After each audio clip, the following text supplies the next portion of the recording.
Welcome to the Coffee Chat Podcast. Today on the show, we had Kimber Lanning. She is the founder of Local First Arizona and Fuerza Local Arizona, an organization that helps out local businesses, giving resources. She's an advocate for just, the local community. She's always helping us. She's a voice for Arizona, pretty much. Today we did something a little different. We had a Zoom call. It got a little choppy in between for the signal.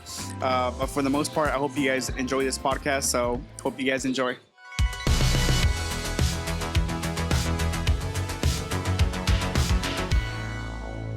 All right, welcome back to the Coffee Chat Podcast, where we're here to help out local community leaders. And today on the Coffee Chat Podcast, we have the founder of Local First Arizona. She's an entrepreneur. She's a business leader, community developer, development specialist. She was named one of the 50 most influential women in Arizona. She was also the 2014 Leader of the Year in Public Policy. Everybody help me welcome Kimber Lanning. Welcome to the podcast. Thank you, Aaron. Thank you for having me. I appreciate it. For some reason, I always thought your full name was Kimber Lanning. Do you get that a lot? Or? No, but some people have a hard time stopping at Kimber. They either want to call me Kim or Kimberly, either one. So just my mom decided that she liked Kimber right in the middle. So that's what I'm stuck with. That's good. I love it. So are you much of a coffee or tea drinker? What do you drink usually? I'm a tea person, so I have a really high sensitivity to caffeine, believe it or not. So I go with decaffeinated teas. People think because I get so much done that I'm always on a bunch of caffeine, but if you give me caffeine, I won't sleep for days. Really? It's funny, yeah. Wow. But I love hot tea. Awesome. Great. Well, that's awesome. You got to keep energized. So a little bit about you. Why don't you share for those who don't know you, what you do? And I know you got a lot of stuff going on. So for a lot of people who don't know, maybe, need help with local businesses, what is it that you do? Sure. So, people should know that I'm a small business owner too. I have a music store that I've had for 33 years. It's at Central and Camelback. And then I founded Local First Arizona in 2003 because I wanted to provide a voice for local independent businesses. At that time in our history, we were giving away massive subsidies to chain stores. And a lot of people don't realize, but like a store like Walmart, they receive between $25 and $35 million per store for a solid 20 years. So they would take government money and pay them to open up. And that government money that is generally earmarked for parks and libraries and departments. And a lot of times people think, but the sales tax generated in those stores pays back into fire departments and parks and libraries, but they negotiated what they call a tax abatement. So if you can imagine, every time you buy something, you pay your sales tax, they get to keep it. And again, that pulls money directly out of the things that make our communities great. And so our local businesses, we don't get subsidized, right? The government didn't write Colados a check for opening up there, right? So I just wanted to create a level playing field. I also think it's important that people understand that a local business in turn hires a local graphic designer or website developer or consultant or anybody that, accountant.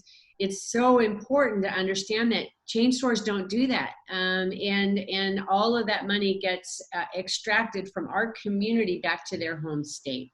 And so we've had a lot of progress. A lot of people have really woken up to this, and it's made it possible for our independent businesses to thrive. Yeah, thank you so much for that. I know we've been benefited a lot since the beginning when Colado started. We were part of this organization, Fuerza Local, which is, we can talk about it a little later as well. Getting a lot of resources. We were my dad was one of the first, I think, second generation that started. And I remember him coming home and just man, we hit the jackpot with all this information. We really needed it. And, starting a business, it's no joke. You need a lot of resources. You need to be good at marketing. You need to have, like you said, a lot of people to help you out. So, where does this love for like local come from? You're like very passionate about what you do. You're an advocate for the local. You're pretty much the way that I see it, you're the voice for local businesses here in Arizona. Seeing you with Big Ducey reopening with the business, we're proud to say we know Kimber. Where does this passion and love come from? So the honest answer is justice. That is a very honest answer. I believe that everybody should have the opportunity to run a successful small business that helps build wealth for themselves and their families. And so that means I want to provide the tools and resources to everyone to be able to do that, as well as the access to capital. That's a really important piece that so many small businesses don't have access to adequate amounts of capital. And people sometimes think that, the predatory lender, the check cashing place is there because people messed up their credit or they don't deserve to be in a bank or a credit union. And I tell them, no, that's not true. That's not true at all. The banks don't pay attention to small businesses as much as they should. The small businesses in Arizona, we really run the economy. And so I want everyone to have access to a level playing field, to have the opportunity to build the kind of business that they envision. And so there's a lot of pieces to that, but that's really what drives my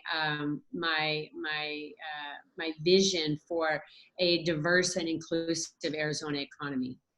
And for businesses who are looking for, maybe financial help, what are your suggestions? What kind of banks should they go to? Where can they get the capital, especially times like the whole pandemic right now? I know there's, a lot of businesses are struggling, and I know there's a lot of help out there. What do you suggest businesses to get that help from? Right. So I think relationships with banks are incredibly important. And the community banks, you can actually go in and sit down with a bank president and have a conversation. And so like when we just got through this crisis, and not that we've gotten through it, we're still in the middle of it, but when we heard about the government's payroll protection plan dollars, it was really hard for our small businesses to get funding from those big banks, because the big banks only wanted to work with those businesses that already had loans with them, and they don't do small business loans. So that pretty much cut out our small business community. So working with community banks, and there are 13 of them here in Arizona. You can find them on our website at localfirstaz.com. You can go on our banking tab and find those.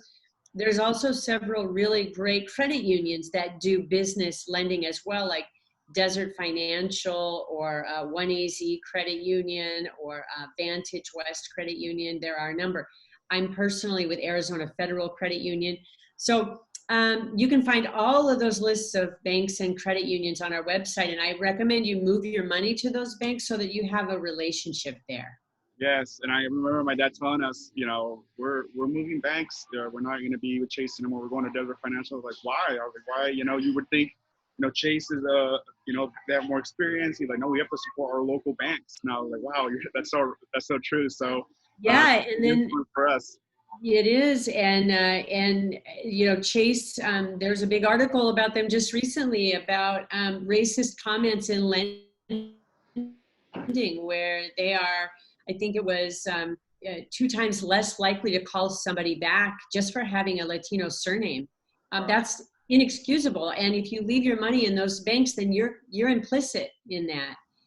So it's really, really important that we all take it very seriously and get our money into banks where I call it more compassionate lending, right? Where we have people in our community that look like us. Yeah. Yeah, and I see this also, love for, Latino. You started also the organization with Fuerza, with Local First, called Fuerza Local. How did that come about? Part of it was seeing the check cashing places really victimize. They do a lot of their marketing in Spanish, and they really come in and try to take advantage and exploit certain parts of our population. And I was very angry about that. And I also noticed that there weren't enough business resources. You can go to the library and get business resources in English. You can go, there's a million places you could go and get resources in English, but there weren't any business development resources in Spanish at that time. We've been running the program now for almost 9 years.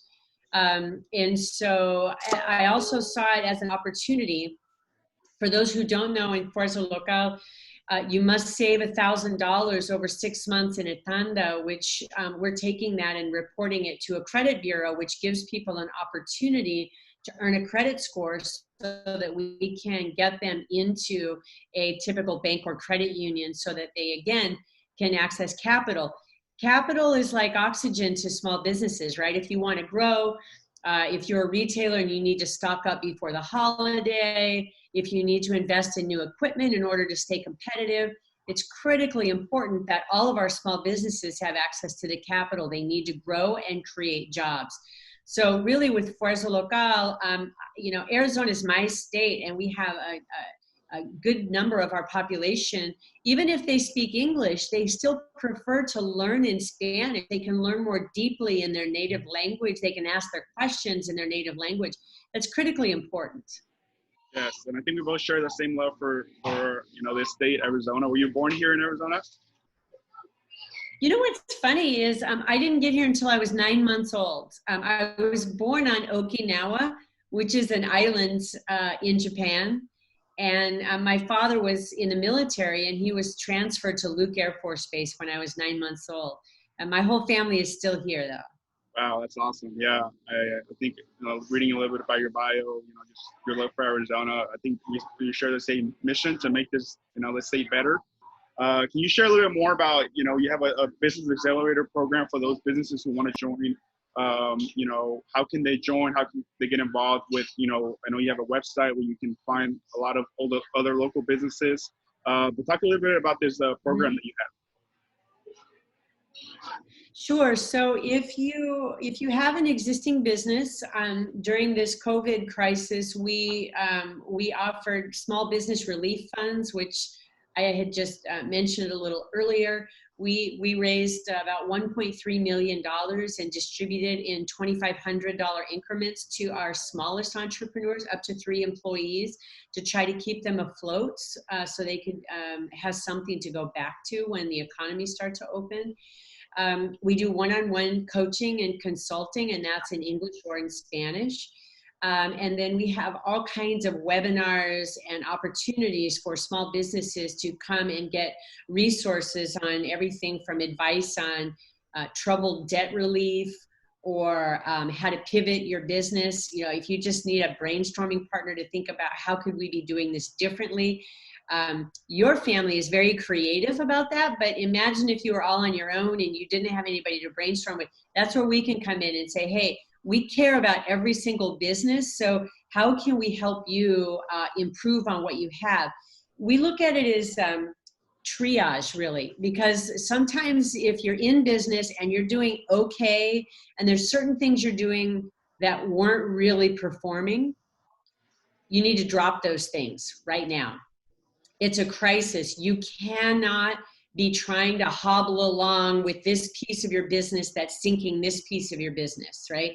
So drop that and focus on what is working and put all of your resources into what is working. So sometimes, just that one-on-one coaching gives people the confidence to make those hard choices. Yeah, such good information. I think that's very needed in this time. I know a lot of businesses are struggling and they're just trying to stay afloat. So it's important to focus on what's working, right? And, move forward and keep investing in that. I know you guys share a lot about the business, the difference between local and non-local and how that benefits the community. Can you share a little bit about why we should all shop more locally?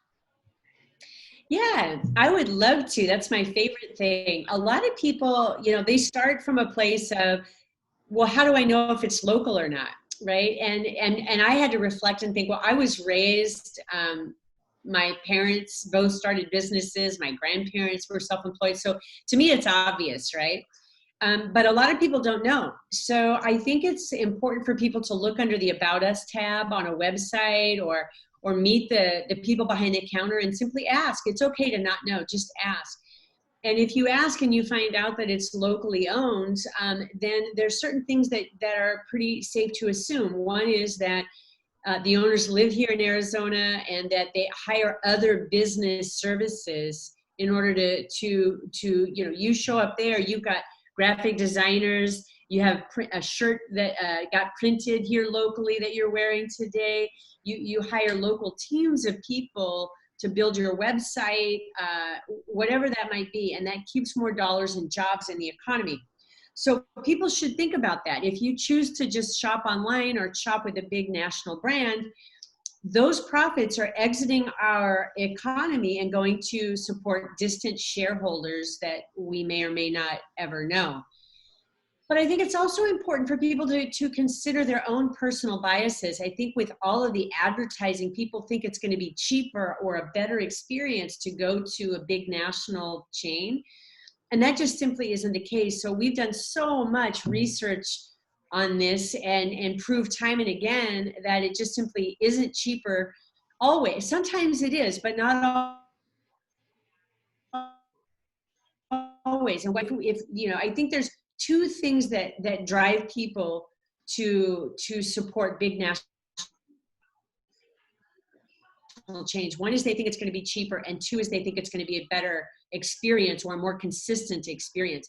Those are both things that local businesses can compete on. I know that if I'm going to go into Colados, I'm going to have an exceptional customer service experience. I'm going to have an exceptional product. And I don't doubt that for a second. In addition, I can feel good about knowing that I'm going to support not only a local family, but all of the other local families that you then in turn support.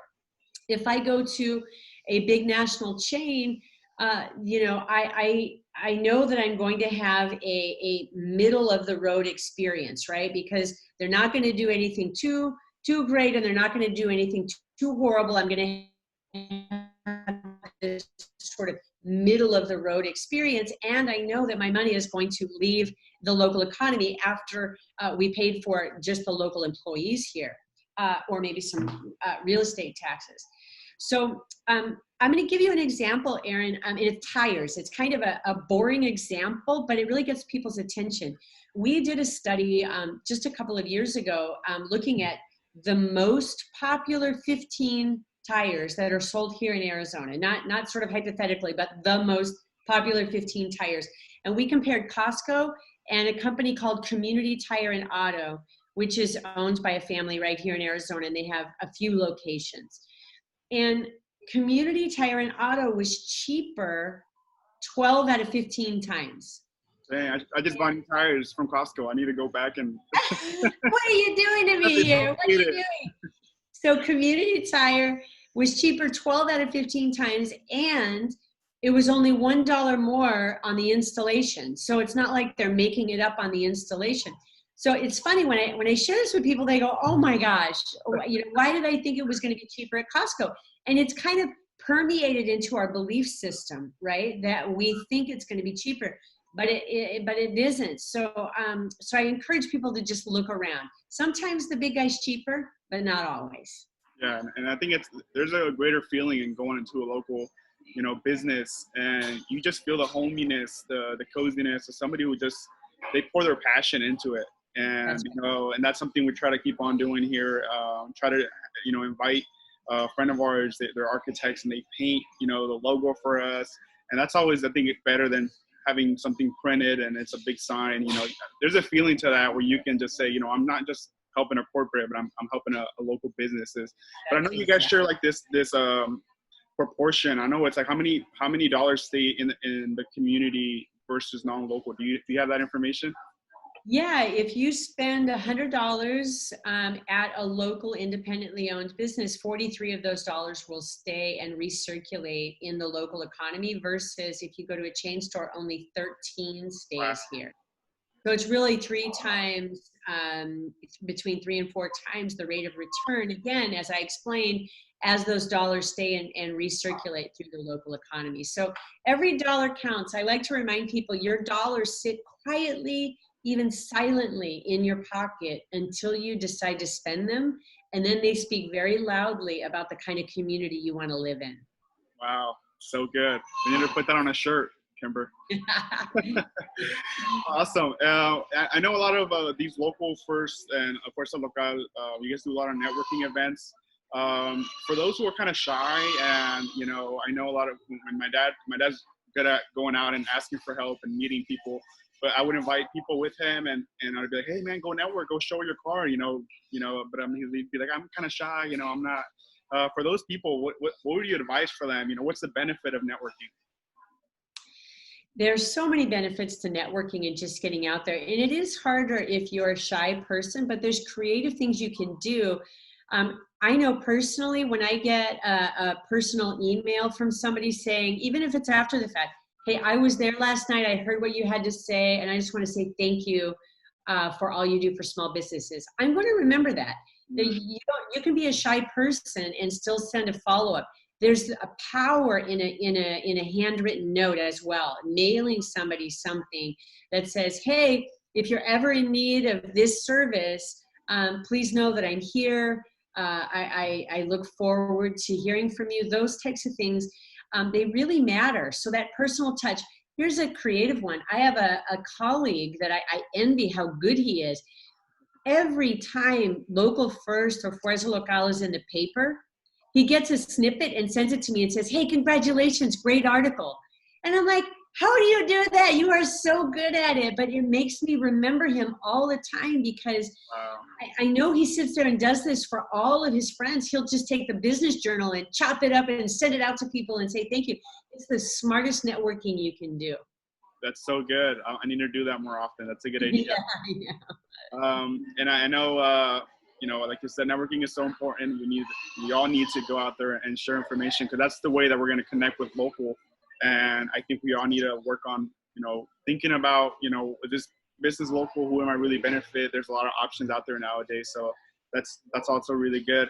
And through this whole quarantine, and I know there's a lot of, protests going on right now. What do you recommend, or what's your advice for local businesses who, are fighting with them?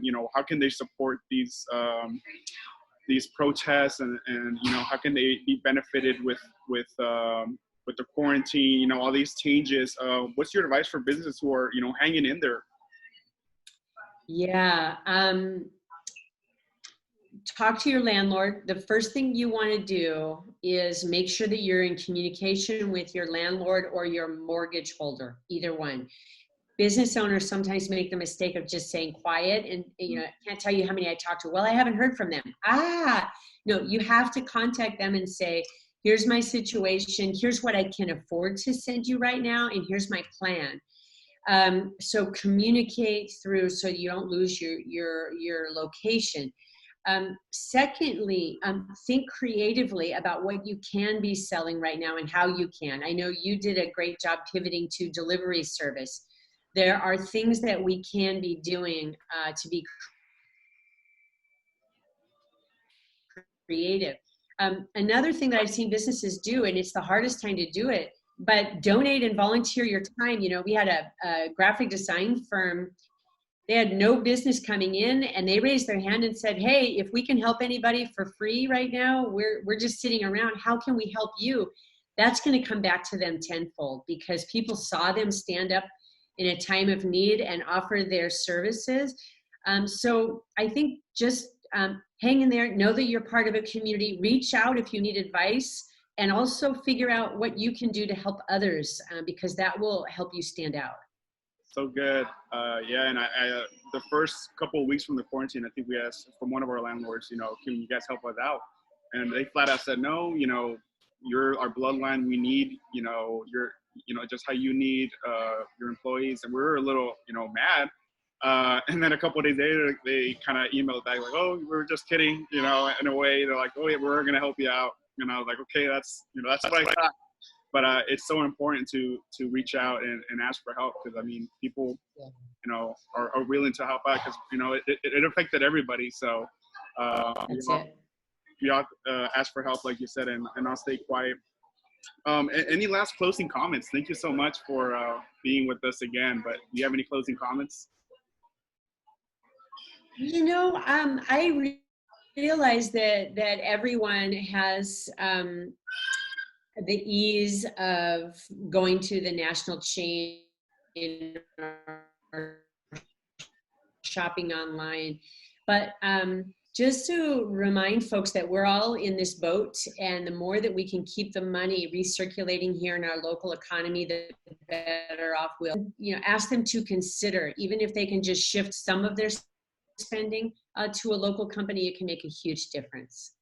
Yes, thank you so much, Kimber. I appreciate your time. I appreciate everything you do for the state. You're making a big impact, and I'm a big fan of what you do, and I'm here watching you. So I admire all your hard work, and just know that there's businesses like us that are really benefit. And thank you so much for what you do for the state. Well, thank you. I look at it as we're all in this together, and Colados is a shining star. You make me proud to do what I do. So thank you. Thank you so much. For anybody who wants to find more information, where can they find Fuerza Local or reach out? Yeah, localfirstaz.com, or you can just follow us on social media, either Fuerza Local or Local First. We've got a huge number of followers out there, and there's always something going on. So sign up and follow us. Thank you so much, Kimber. Take care, and I'll talk to you soon. Thank you so much.